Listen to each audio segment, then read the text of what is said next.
মোটামুটি 500 থেকে 700 লোকের আয়োজন করলো হারুন কাকা নিজে একাই।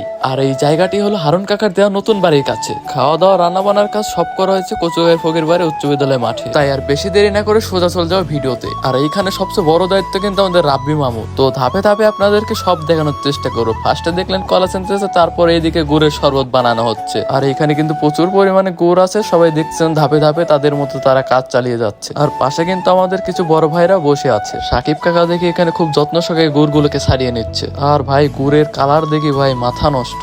আর হ্যাঁ, এটাই হলো হারুন কাকার দেওয়া নতুন বাড়ি। আর এইখানে সবাই যার যার মতো দায়িত্ব নিয়ে কাজগুলো সম্পন্ন করতেছে। কলা ছানা আলু ছানা তো দেখালাম, এখন বলেন তো এটা কি ছানা করতেছে? জানে এটা কেউ পারবেন আবার কেউ পারবেন না। এটা কোনো ছানা টানা না, এটা আসলে তেঁতুলের আচার বানানো যাচ্ছে, যাকে আমরা খাটা বলে থাকি। এদিকেও কিন্তু কলা ছানার কাজ চলমান, তার সাথেই আবার রান্না বান্না তুলে দেওয়া হয়েছে। যেহেতু সময় অনেক আছে তাই ধৈর্য সহকারে সবাই কাজ করতেছে, বেশি পারাপারি না করে। আমার আবার 10টা থেকে 11টায় প্রাইভেট থেকে আমি মাছের শুটটা নেওয়া মিস করে ফেলে। এদিকে দেখি বন্ধু মোতালিব আলুগুলো ফিনিশিং দিচ্ছে। এদিকে দেখতে দেখতেই কিন্তু বিকাল হয়ে গেল। বিকালে দেখতে পাচ্ছেন বিপুল সংখ্যক লোক এসেছে মিলাদ মাহফিলে। সবাই আমাদের হারুন কাকুর জন্য দোয়া করবেন, আল্লাহ যেন তাকে ভালো রাখেন, সুস্থ রাখেন, আর তার যত মনের ইচ্ছা আছে সব যেন আল্লাহ পাক পূরণ করে। আর এইদিকে মিলাদের এখানে বসতে বসতে সাহেব বলতে যে ভাই পানি লাগবে পানি, আর আমি পানিটা চট করে নিয়ে পট করে রেখে দিলাম।